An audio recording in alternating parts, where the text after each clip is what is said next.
대홍수의 심판이 시작된 지 150일 만에 땅 위에 가득 찬 물들은 서서히 빠지기 시작을 합니다. 물이 빠지기 시작했다라는 뜻은 대홍수의 심판의 절정의 시간이 끝났다라는 뜻입니다. 1절을 먼저 보면서 말씀을 나누겠습니다. 1절 시작. 하나님이 노아와 그와 함께 방주에 있는 모든 들짐승과 육축을 건념하사 바람으로 땅 위에 불게 하심에 물이 감하였고. 이 1절에는 아주 중요한 뜻이 두 가지가 있습니다. 첫째는 하나님께서 방주 안에 있는 사람과 짐승들을 돌보셨다는 말씀입니다. 오늘 1절에는 권념하셨다 이렇게 되어 있습니다. 노아와 그와 함께한 방주에 있는 모든 들짐승과 육축을 권념하셨다. 이 권념하셨다라는 말은 기억했다라는 뜻이에요. 사람이 이렇게 기억해 준다는 게 얼마나 큰 축복인지 모릅니다. 왜냐하면 보통 인간은 잊혀진 존재요, 소외된 존재이기 때문에 그렇습니다. 하나님께 잊혀졌던 인생만큼 불행한 인생이 없습니다. 인간의 본질적인 불안은 하나님으로부터의 분리입니다. 하나님이 나를 돌보지 않는다라는 생각, 하나님이 없다는 생각만큼 불안한 생각이 없습니다. 그런데 오늘 성경에 보니까 하나님은 방주 안에 있는 사람들과 그 짐승들과 그 가축들을 기억하셨다 이렇게 되어 있습니다. 가끔 우리는 이런 생각을 합니다. 하나님은 주무시는가? 하나님은 어디 외출하셨는가? 내가 그렇게 기도해도 응답이 없고, 내가 이렇게 고독하고 외롭고 힘들게 예수 믿는 건 과연 예수님이 주실까? 이런 생각을 하죠. 그때만큼 얼마나 외로운지요. 우리가 어렸을 때 누구든지 듣는 얘기 중에 하나는 너 다리 밑에서 주워왔다는 그런 이야기입니다. 부모가 하도 속상하면 넌 다리 밑에서 주워왔어 이러면, 너 고아원에서 데려왔어 이런 말을 하면 인간이 말이죠, 그 말이 제일 약해요. 항상 사랑에 대한 불확실성이 있기 때문에 부모님이 자기를 힘들게 하면 정말 날 주워왔나 보다 이런 생각을 하는 거예요. 그런 말은 굉장히 조심해야 합니다. 그리고 또 가끔 자기 얼굴 쳐다보면 부모 얼굴하고 내 얼굴하고 같지 않을 때가 있어요. 그때는 더 의심을 하게 되죠. 그런데 이게 부모한테 하는 건 좋은데 하나님한테 그 생각을 합니다. 예수 잘 믿다가도 자기가 시험에 들면 하나님이 자기를 버렸다고 생각해요. 하나님이 자기하고 좀 거리가 멀다 이렇게 생각할 때 신앙의 좌절감처럼 무서운 좌절감이 없어요. 여러분, 뭐 세상의 좌절감은 그 유가 아니에요. 영적 좌절감. 이건 하나님에 관한 문제이기 때문에 그렇습니다. 그런데 오늘 성경에 보니까 하나님이 이렇게 말합니다. 내가 너를 기억하고 있다 이거예요. 그 참 얼마나 위로가 되는 말인지 몰라요. 눈에 아무것도 안 보여요. 귀에 아무것도 안 들려요. 하나님은 말씀하셨지만 잡히는 게 없어요. 응답도 없어요. 아무 거짓말 같아요. 그런데 하나님이 내가 너를 기억하고 있다. 할렐루야. 하나님은 오늘 우리들에게 이렇게 말합니다. 너는 나의 잊음이 되지 않았다. 난 널 기억하고 있다. 나는 때를 기다릴 뿐이다. 하나님은 함부로 나오시지 않습니다. 인간은 참 주책이 없어요. 아무 때나 막 나서고 아무 때나 막 말하잖아요. 하나님은 때를 잘 구분을 하세요. 늦게 오시는 법도 없고 일찍 오시는 법도 없으세요. 하나님은 정확한 때에 나타나시고 역사하십니다. 여러분, 임신하면 10개월을 기다려야 돼요. 그 못 기다리면 큰일 납니다. 어떤 믿음 좋은 사람이 믿습니다. 7개월 만에 내어주실 것을. 그러면 하나님이 고민하기 시작합니다. 왜? 10개월을 기다려야 농부가 씨를 뿌리면 일정한 시간이 지나야 싹이 나고 곡식이 얻어지는 법인데, 이 하나님의 때, 우주에는 때가 있어요. 인생에는 때가 있어요. 신앙에도 때가 있어요. 이 때를 모르고 자꾸 조급하게 굴면 일을 그르치고 어려움을 겪게 되는 것이죠. 하나님은 안 오셔도 괜찮아요. 뭐만 하고 있으면 기억만 하고 계시다니. 하나님이 나를 간섭하시고 보호하시고 나를 인도하고 있다는 사실만 확인하면 눈에 안 보여도 귀에 안 들려도 안 잡혀도 내 마음은 흔들리지 않을 수 있단 말이죠. 이것이 권념한다는 말이에요. 사실 방주 안에서 산다는 것은 쉬운 일이 아니지 않겠습니까? 창문도 없지요. 보는 게 아무것도 없죠. 동물만, 식구들만, 똑같은 사람들만 매일 보죠. 똑같은 음식 매일 먹죠.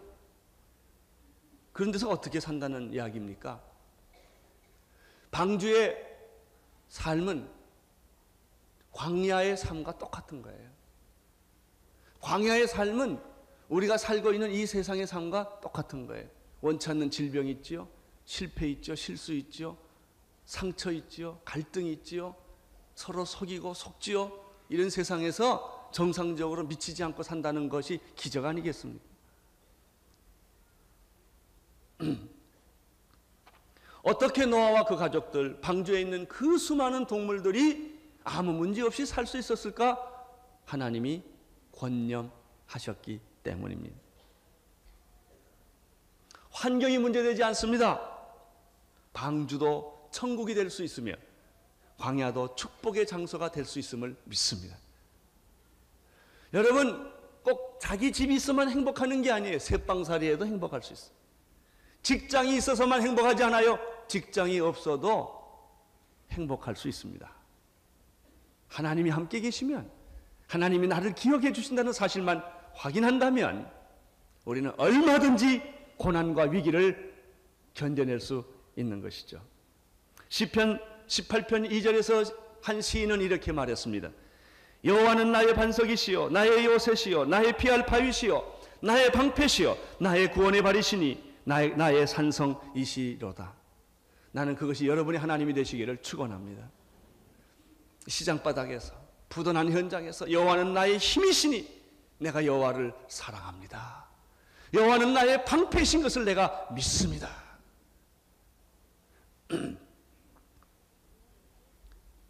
여러분, 가장 어둡고 답답할 때 하나님이 가장 가까이 계신다는 사실을 아십니까? 그렇습니다.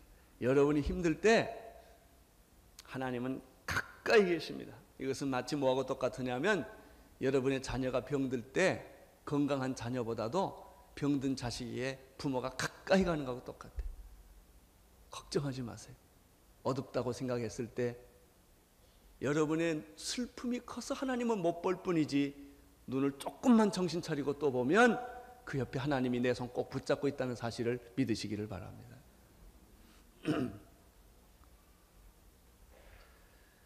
하나님이 권념하셨다, 기억하셨다라는 것은 우리가 출애굽기에서도 볼 수 있어요. 출애굽기에 보면 이스라엘 백성들이 애굽에 가서 종살이를 합니다. 하나님의 백성들이 종살이를 하는데 노예의 삶을 살아요.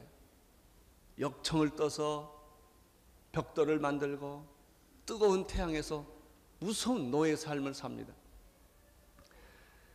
고생을 할 때는 하나님이 안 계신 것 같고 바벨론 포로에 들어갔을 때는 하나님이 이스라엘을 버리신 것 같죠.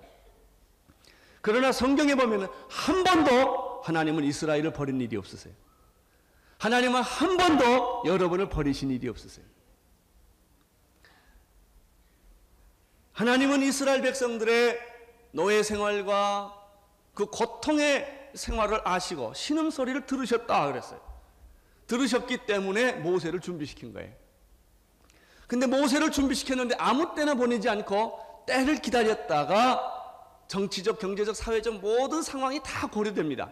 그리고 모세를 바로에게로 보내서 고생하고 고통하는 내 백성을 적과 꿀이 흐르는 가나안 땅으로 인도하시는 것입니다. 할렐루야. 여러분, 그런 하나님을 믿으시기를 바랍니다. 하나님 우리의 신음소리도 들으시고 우리의 억울한 누명도 다 알고 계시는 분이십니다. 신앙이란 무엇입니까? 하나님의 참된 사랑과 값없이 주시는 눈에 보이지 않는 그 은혜를 경험하고 믿는 데서부터 신앙은 싹트는 것입니다. 구원이라고 하는 것은 우리의 노력이나 선행이나 의지로 만들어지는 것이 아닙니다. 하나님을, 이러한 하나님을, 나를 기억하시고 나를 보시고 나를 간섭하시고 나를 보호하시는 그 하나님을 전적으로 신뢰하는 데서부터 관계가 시작되는 것이며 구원이 시작되는 것입니다. 오늘 1절에서 발견하는 두 번째 메시지가 있습니다. 그것은 하나님께서 바람을 일으켜서 땅 위에 불게 하심으로 물을 빠지게 했다는 사실입니다. 굉장히 재미있습니다.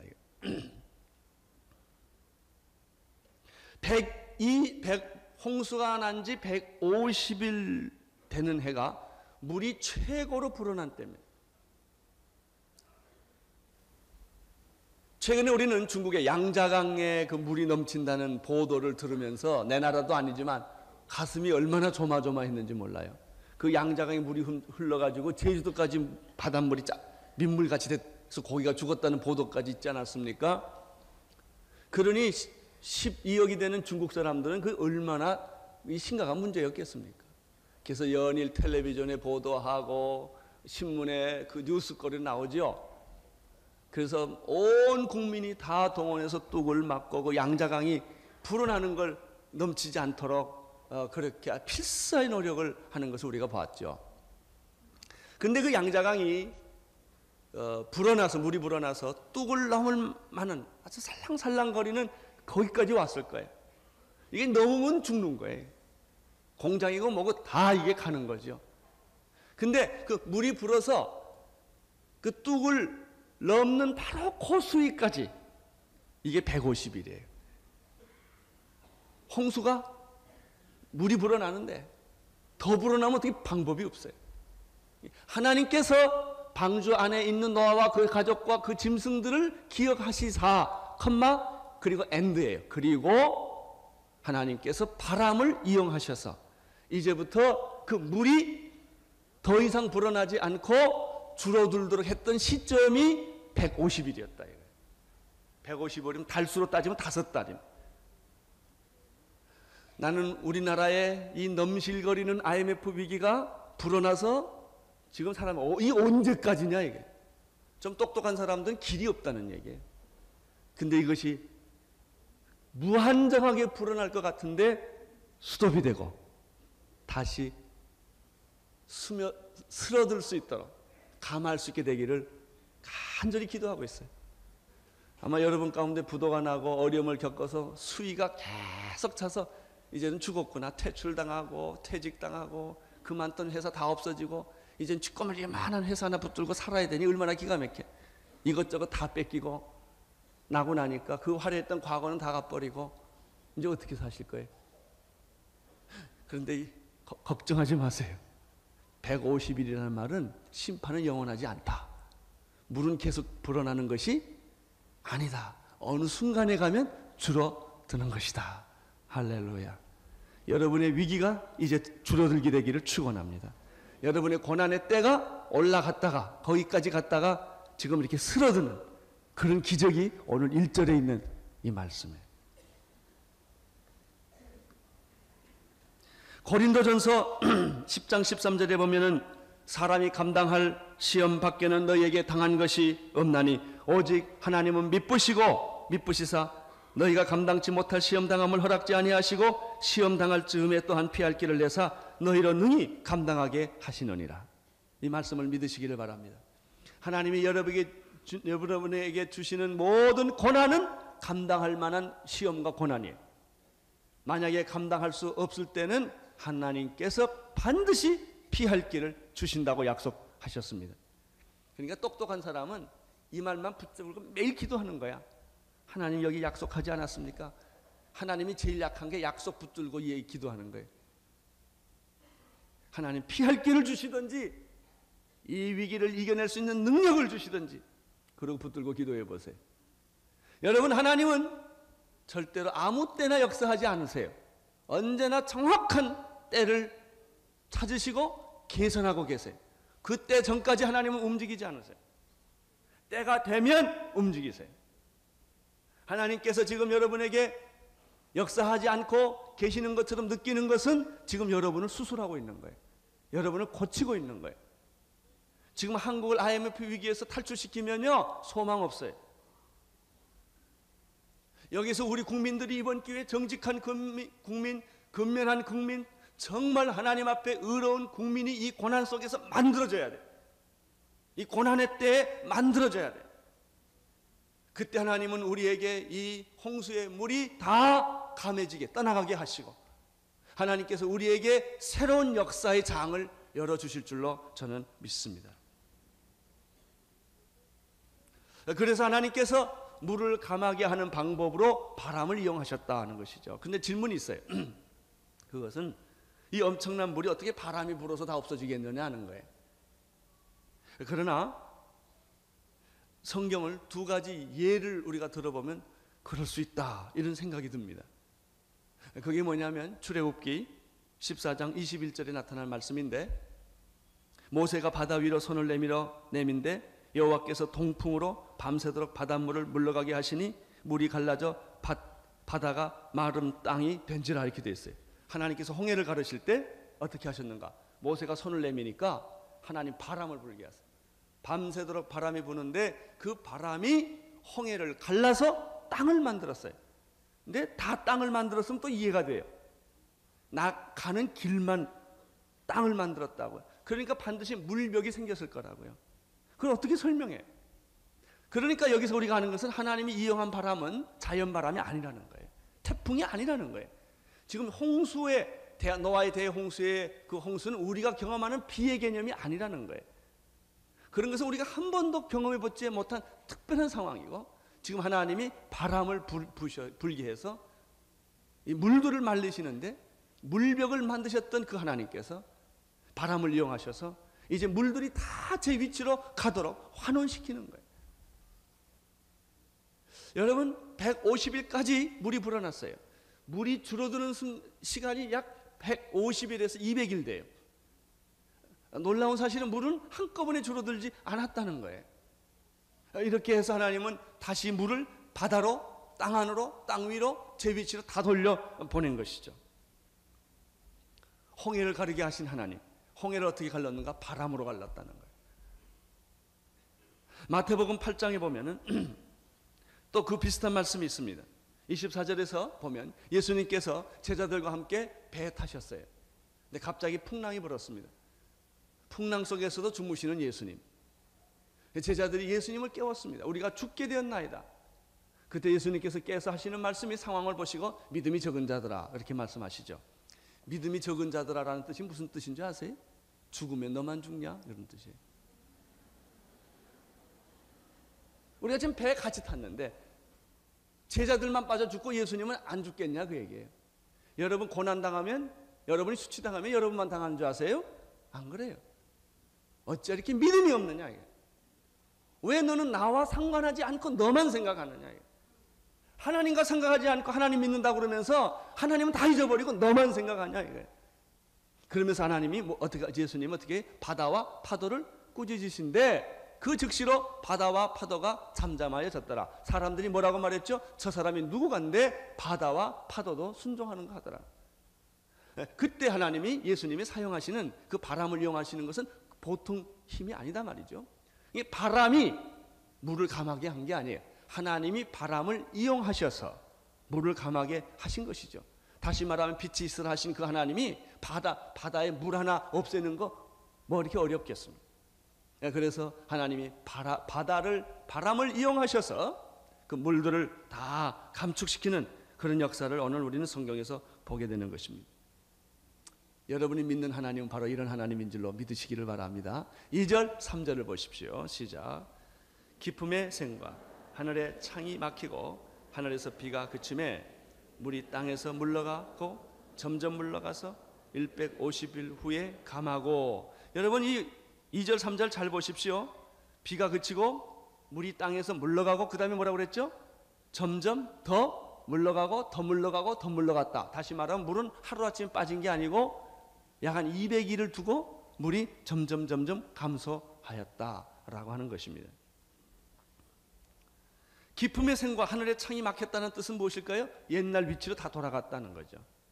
홍수 사건은 특별한 우주 지각 대변동이에요. 그건 우리가 일상적으로 홍수 이후에 한 번도 인류가 경험해보지 못한 경험이에요. 부분적인 경험을 해요. 홍수, 화산, 폭발, 해일, 지진 이런 것들을 일시적으로 경험하지만 그 당시엔 이게 한꺼번에 몽땅 다 터져서 산은 쭉 꺼지고 바다에 있는 지면은 산으로 융기를 하고 이런 대현상이 생긴 거예요. 지금 우리가 노아 홍수 같은 데 하면서 이렇게 혼란이 빠지는 건 뭐냐면 에베레스트 산까지 어떻게 물이 찼을까? 그 수위를 다 돌렸더라면 이거 어떻게 됐을까? 그런 걱정들을 우리가 그냥 상식적으로 하는 거죠. 그러나 여러분들 그 당시 에베레스트 산이 있었는지 없었는지는 몰라요. 그러나 그 산들을 조사를 해보면 안데스 산맥이나 에베레스트 산맥이나 모든 높은 산들은 다 연대가 짧다는 거예요. 그리고 에베레스트 산 같은 데서는 지금도 바다 쪽에와 거기에 화석들이 나온다는 것이죠. 그때 당시에 그 산들이 위로 쭉 솟아오를 수도 있고 그 지금 높았던 산들은 바다 밑으로 다 내려갈 수도 있는 이런 엄청난 대지각 변동이 있을 가능성이 있는 것입니다. 이렇게 이제 다시 정상 상태로 돌아오면서 방주가 아라랏산에 도착을 합니다. 14절, 4절, 5절을 보십시오. 시작.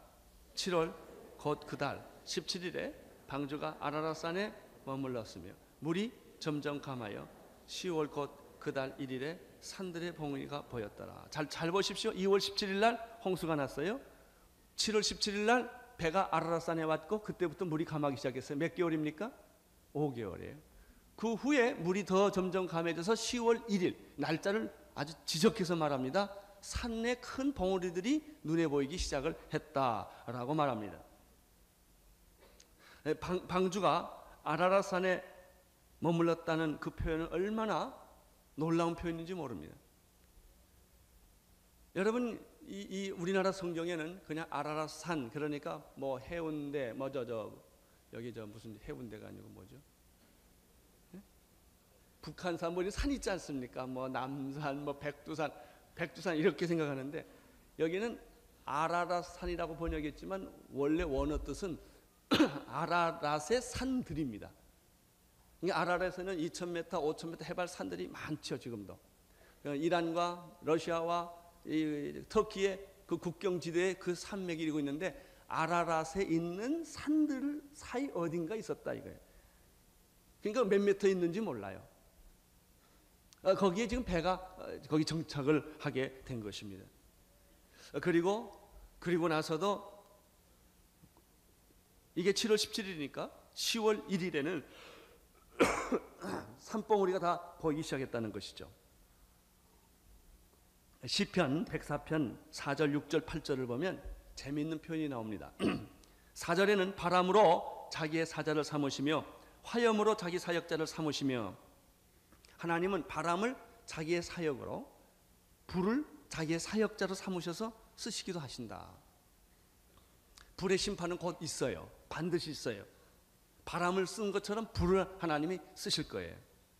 6절에 보면 옷으로 덮음같이 땅을 바다로 덮으시며 물이 산들 위에 섰더라. 물이 산들 위에 섰더라. 그 다음에 8절에는 더 재미있는 표현이 있는데 주여 정하신 처소에 이르렀고 산이 오르고 여러분 산이 어떻게 올라가요? 그럼 밑에 있던 산들이 그게 산으로 쭉 올라간다는 거예요. 골짜기는 내려갔나이다. 성경은 과학적이 아니에요. 그럼에도 불구하고 놀라운 이 세계의 여러 가지 현상들에 대해서 이렇게 짧은 말이지만 엄청난 영감 있는 말로 설명을 하는 거예요. 여러분 노아의 홍수 사건들을 다 책으로 기록했다면 몇십 권의 전지를 해도 다 못 썼을 거예요. 그거를 몇 마디로 성경은 이야기를 하고 그 몇 마디를 얘기를 설교를 통해서 우리가 실제로 있었던 사건처럼 이걸 다 상상하고 이해할 수 있는 것은 놀라운 일이에요. 그 자체가 놀라운 일이에요. 누가 그런 창조과학자들이 그런 말을 하죠. 지금 우리가 알고 있는 히말라야, 알프스, 안데스 산맥은 다 연대가 짧다는 거예요. 그게 갑자기 생긴 산이라는 거예요. 그래서 산 위에 물고기라든지 조개 같은 물질들이 나온다는 것이죠. 이 창조과학자들의 얘기를 들어보면 동남아시아에 특별히 그 자바섬이나 인도네시아나 이 섬들이 얼마나 많아요. 원래 그 섬이 아니고 다 높은 산이었는데 가라앉으면서 봉우리만 남아가지고 섬이 됐다. 믿거나 말거나 아무튼.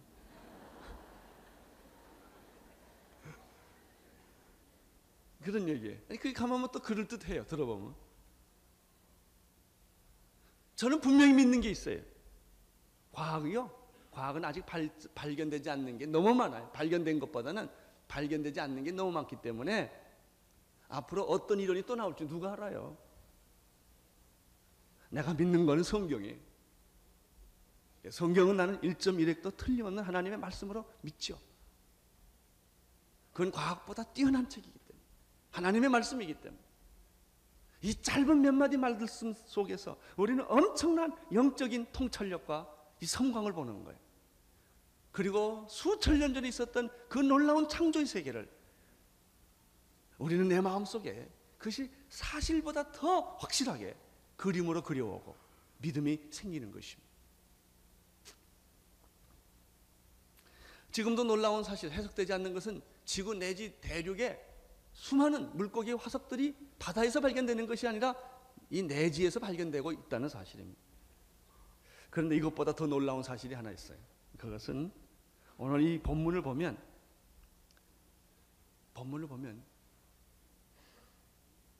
물이 말이죠. 물이 올 때는 한꺼번에 왔는데 물이 서서히 빠진다는 거예요. 여기에는 구원에 대한 놀라운 그림이 있습니다. 여러분, 노아가 방주에 들어가는 것은 구원받는 걸음이에요.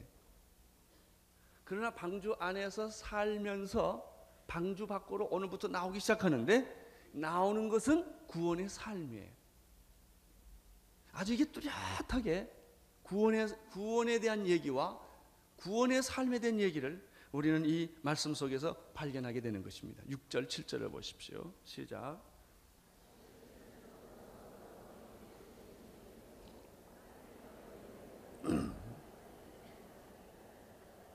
(40일) 대홍수가 그치자마자, 그러니까 방주 안에 있으니까 아무것도 안 보일 거 아닙니까? 창문도 유리창도 없고 그러니까 비가 오는데 일단 빗소리는 끝났단 말이에요. 그러니까 이 노아가 궁금해서 여기 창들이라고 그러잖아요. 창도 단수로 썼어요. 창이 하나에. 그 창을 열고 도대체 세상이 지금 어떻게 변했나 얼마나 궁금하겠어요. 비는 오고 난리는 났는데 과연 사람들은 다 죽었을까? 물은 얼만큼 찼을까? 아무것도 알 수가 없는 거죠. 그래서 노아가 창문을 열고 까마귀 한 마리를 내보냈다 이렇게 되었습니다. 그러나 유감스럽게도 그 까마귀가 돌아오지 않습니다. 8절, 9절을 보십시오. 시작. 온 지면에 물이 있으므로 비둘기가 접촉할 것을 찾지 못하고 방주로 돌아와 그에게로 오는지라 그가 손을 내밀어 방주 속 자기에게로 받아들이고. 궁금하니까 그 다음에 노아는 비둘기 또 한 마리를 창 밖으로 내보냅니다. 그런데 이 비둘기는 까마귀와 달라요. 이게 비둘기와 까마귀 차이예요. 까마귀 같은 사람이 있고 비둘기 같은 사람이 있지 않습니까? 비둘기는 나갔다가 돌아와요. 왜냐하면 돌아오는데 어디 앉을 데가 없는 거예요. 그러니까 물이 아직 안 빠진 거예요. 그냥 돌아와요. 이 노아는 궁금해서 견딜 수가 없어요. 그래서 7일을 또 기다립니다. 그러다가 비둘기를 또 한 번 날려보내죠. 10절, 11절 읽어주십시오. 시작.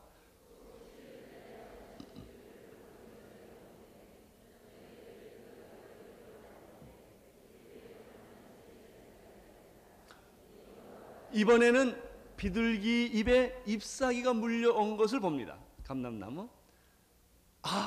물이 많이 빠졌구나. 나무가 이제는 보이기 시작을 하는구나. 이런 생각을 아마 했으리라고 생각합니다. 또 7일을 기다립니다. 12절을 보십시오.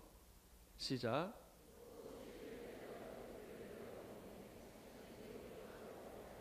왜 그럴까요? 비둘기 갈 데가 많으니까. 방주에 돌아와서 그 창도 없는 데 들어가 사는 것보단 훨훨 날아다니는 것이 훨씬 좋으니까 이 방주가 이제 안 돌아오죠. 먹을 것도 있고 다 발견하니까. 근데 여기서 재밌는 게 하나 있어요. 그것은 무엇입니까? 방주 들어갈 때는 들어가라. 정결한 짐승은 몇 마리를 넣어라. 이거 다 지시를 하셨어요. 근데 지금 여기는 하나님이 까마귀를 보내라 이런 소리가 없어요. 비둘기를 보내라. 7일을 기다렸다 해라. 이런 말이 없이 이건 누가 하는 거예요? 노아가. 궁금해서. 나 같으면 벌써 지쳐 나왔을 거예요. 그래도 노아는 아주 이상한 게 하나 있습니다. 밖에 안 나간다는 거예요. 체질상 안 나가는 것일까 이 사람이? 이렇게 지금 이 상황이 이렇게 되고 그냥 까마귀를 보내고 비둘기를 보내고 또 일주일 기다렸다 비둘기를 보내고 자꾸 지금 탐색전을 벌리는 거예요. 그리고도 노아는 안 나가요. 그렇게 다 땅이 말랐다는 걸 알고도 뚜껑을 열고 나가면 되겠는데 안 나가요. 이게 신앙생활입니다. 방주 안에 들어가는 것은 구원이에요. 방주에서 사는 것은 구원의 삶이에요. 그러나 방주 안에서 오래 못 살아요. 거기서 나와야 돼요. 그 나오는 과정을 보면 하나님도 기다리고 노아도 기다립니다. 신앙이란 무엇일까? 기다림이에요. 그렇게 원하는 대로 금방 다 되고 그러지 않아요. 예수 믿을 때처럼 착각하지 마세요. 예수 믿는 것은 순간에 이루어져요. 그러나 예수 믿는 삶을 이루는 것은 일생을 걸려요. 그 일생을 걸리는 일은 예수 믿을 때가 참 신나고 재밌는 것만이 아니에요. 짜증나고 싫은 것도 해야 되고 고통스러운 것도 있고 기다려야 되고 목말라야 되고 애쓰고 이런 일들이 계속 일어나는 것이 신앙생활이에요. 우리들이 왜 신앙생활할 때 이렇게 시험에 드느냐면은 이런 게 신앙생활이 아닌 것처럼 착각하기 때문에 내가 뭐 신앙생활 잘못하고 있는 게 아니냐 이거예요. 예수 믿었던 그 감격과 기쁨만이 자꾸 생각하니까 아니 그건 순간에 있는 거고요. 여러분 임신은 하룻밤에 해요. 그러나 몸속에는 10달 데리고 있어야 돼. 이게 노아 방주의 삶이에요. 나올 때 해산하는 고통을 하고 일평생 세상에서 살아야 돼. 병이 있고 고통이 있고 목마름이 있는 이 세상 속에서 살아가는 거예요. 그러니까 우리는 노아 방주라는 이 큰 틀에서 구원의 두 그림을 봐요. 첫째는 구원이라는 그 자체를 봐요. 그건 방주 안에 들어가야만 구원받는 거예요. 똑똑하고 잘나고 문제가 아니에요. 그러나 구원의 삶이란 뭐예요? 방주 안에서 사는 것이며 그리고 때가 되면 방주 밖으로 나오는 거예요. 그런데 들어갈 때는 하나님의 지시가 분명해요. 지시대로 순종하면 돼요. 이게 은혜의 삶이에요. 그러나 나올 때는 달라요. 하나님의 지시가 없어요. 그러니까 누가 생각하는 거예요? 노아가 생각해보고 따져보고 계산하고 계획을 세우는 거예요. 비둘기도 내봤다. 까마귀도 내봤다. 이러면서 계속 이렇게 따지고 생각하고 계획하고 이렇게 움직이는 거예요. 이게 신앙생활이에요.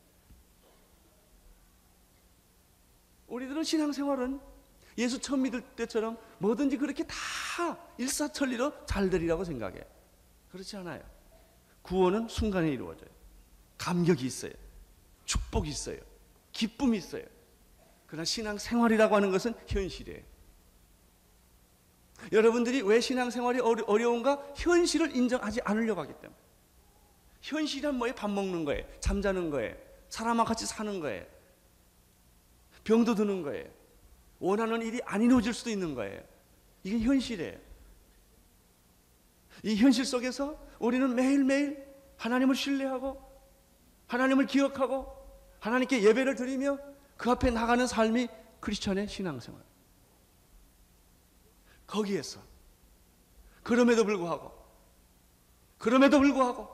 예수님이 내 안에 있게 계시기 때문에 성령님이 내 안에 계시기 때문에 내가 병이 들었고 내가 부도를 맞았고 내가 감옥에 들어갔고 어려움을 겪었지만은 내 안에 있는 이 그리스도의 구원의 기쁨과 감격을 아무 누구도 빼앗을 수 없는, 내가 돈이 없지만 남을 도와주고 내가 부족한 사람이지만은 정말로 하나님의 일을 기쁘게 해드리는, 이것이야말로 놀라운 축복된 신앙생활이다 이거예요. 여러분이 예수 처음 믿을 때처럼 어떤 환상적이고 유토피아적인 그런 신앙생활을 원한다면 길이 있어요. 죽으면 돼요. 죽어서 하나님 보호자 앞에 딱 직통으로 가면 거기 그럴 거예요. 그러나 내가 살고 있는 이 세상, 여름도 있고 가을도 있고 겨울도 있고 IMF도 있고 고통도 있고 미운 사람도 있고 내가 실수도 하는 것이고 고통도 겪는 것이고 그런 거예요. 그러면 예수 믿는 사람과 안 믿는 사람의 차이가 뭐냐 이게 환경이 다른다는 게 아니에요. 내 안에 예수가 있다는 거예요. 하나님이 계시다는 거예요. 내 힘으로 사는 것이 아니라 그분의 능력과 그분의 힘을 받아서 내가 화날 때 화를 안 내는 것이며, 내가 절망할 때 절망하지 않는 것이며, 바울처럼 감옥에 들어가도 찬송가를 부르는 것이며, 남을 원망하고 미워하지 않는 것이며, 놀라운 세상 사람과 다른 형태와 질의 삶을 살아가게 되는 것이 바로 구원받은 자의 삶이라는 것입니다. 나는 여러분에게 이런 축복이 있게 되기를 바랍니다. 그래서 노아가 계산해요. 따져요. 생각해요. 여러분 예수 믿으면 가만히 있으면 다 하나님이 잘 믿게 해주시냐? 안 그래요. 감 밑에 가서 입을 벌리고 있으면 감이 어디에 떨어지면 코에 떨어져. 입이 안 떨어지고. 그러면 그렇게 하나님이 그 조금만 바람을 불게 해가지고 내 입에 떨어뜨리지, 그게 또 있어. 그러면 눈통에 떨어져. 몇 번 맞다가 생각하는 거 있어요. 그렇지, 사다리를 만들어 올라가면 되지. 하나님이 당신에게 건강 주셨고 지혜를 주었고 생각을 주었는데 그걸 이용하라고 얘기해요. 그걸 활용하라. 당신 건강 줬잖아요. 하나님 돈 달래 그러지 말라. 나가 일하라 이거예요. 근데 일할 때 하나님이 기적을 베풀어 주시고 사람을 만나게 해주시고 좋은 관계를 만들어 주는 거예요. 이게 신앙생활이에요. 부름받아 나서님은 어디든지 가오리다 그러고는 산에 가서 금식하고 기도하면 다 되냐? 안 된다니까요. 금식한다고 다 되는 줄 아세요? 아니에요. 나가서 일하셔야죠. 움직여야죠. 머리를 써야죠. 움직여야죠. 생각해야죠. 행동해야죠. 이게 신앙생활이에요. 이게 현실이에요. 그런데 그 현실이 다른 점이 뭐예요? 하나님이 함께 하신다는 거예요. 다른 사람과 달라요. 예수 믿는 사람 직장 안 가도 돼요? 아니에요. 열심히 가야 돼요. 돈 안 벌어도 돼요? 아니에요. 벌어야 돼요. 그러나 거기에 하나님이 함께 있다는 거예요. 하나님이 당신을 기억해 주고 있다는 것이죠. 하나님이 당신을 보호하고 있다는 것이죠. 하나님이 당신을 간섭하고 있다는 거예요. 이게 신앙생활이에요. 신앙생활 착각하지 마세요. 신앙생활은 가시밭길이에요. 신앙생활은 지뢰밭길이에요. 그렇게 위험하고 어렵고 힘든 거예요. 다른 사람처럼 거짓말하고 도둑질하고 이렇게 적당하게 못 가지 않아. 예수 믿는 사람. 다른 사람보다 2배의 고통이 있는 거예요. 쉽게 세상을 못 살아가거든. 그럼에도 불구하고 하나님을 믿는 사람을 하나님이 축복해 주신단 말이에요. 하나님이 기름 부어 주신단 말이죠. 하나님을 믿는 민족을 하나님이 빼어나게 만들어 주시는 이 놀라운 역사가 있다는 것입니다.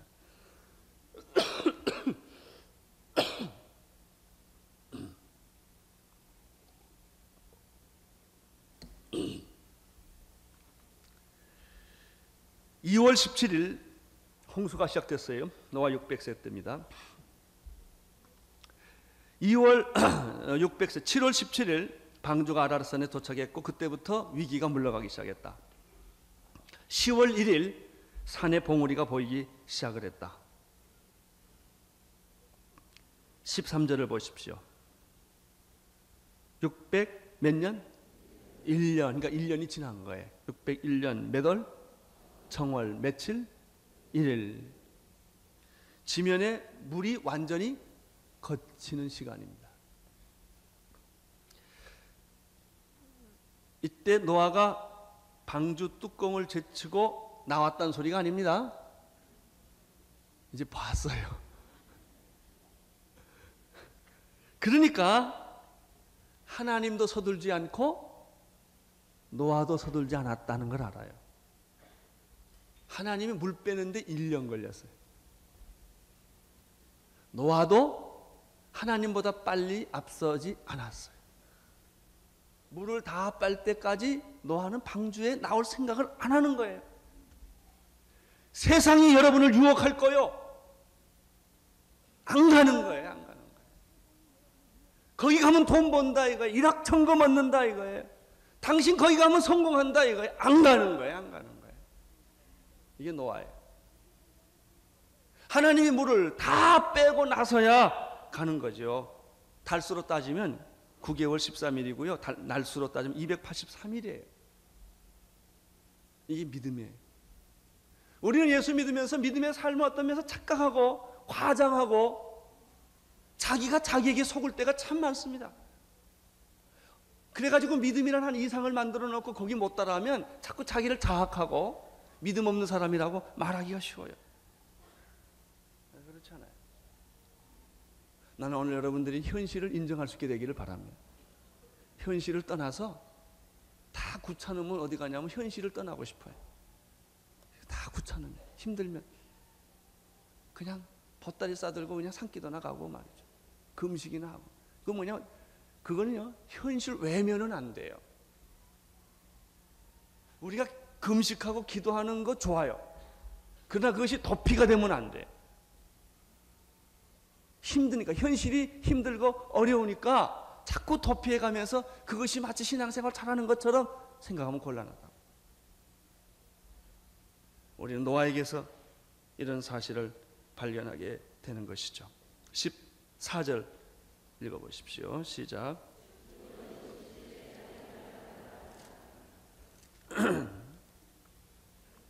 (14절에) 보면 2월 27일에 땅이 말랐더라. 2월 27일. 그러니까 1년하고도 10일. 2월 17일에 홍수가 났으니까. 하나님은 놀라우신 분. 하나님은 여러분 잊지 않으십니다. 하나님은 때에 맞춰서 여러분에게 찾아오십니다. 하나님의 관심은 여러분에게 돈을 퍽퍽 집어주는 데 있지 않습니다. 하나님은 여러분에게 영적으로는 병들었지만 육적으로 건강하게 만들어주시는 그런 분이 아니세요. 당신의 영과 육이 아울러 건강하기를 원하고 돈을 쓸 만한 능력이 있을 때 하나님은 돈을 주세요. 돈 없어서 안 주시는 거 아니에요. 사람 먼저 만들기를 원하고 믿음의 사람이 되기를 먼저 하나님은 원하십니다. 기도하겠습니다. 하나님 아버지, 주님을 찬양합니다. 노아 방주 사건을 통하여 오늘 우리의 믿음이 새로워지게 하시고 기다림의 의미를 깨닫게 하옵소서. 예수님 이름으로 기도드립니다.